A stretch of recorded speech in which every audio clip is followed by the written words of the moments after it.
To adjust all of the DPI settings in Honor X7D, we'll need to start by opening the settings on our device. Next step is to scroll down to the display and brightness, and from here we can look down to the text and display size.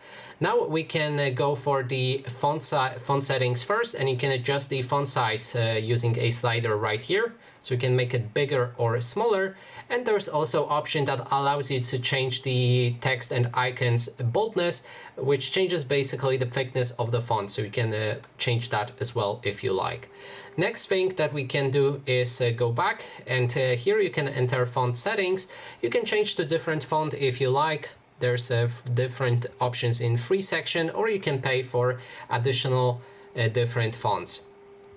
Next thing is the display size, and right here you can adjust how big your screen will be and everything on it. You can switch between 3 different sizes. There's a small, default, and large option. And that is basically everything. Thanks so much for watching, and if you like this video, please consider subscribing.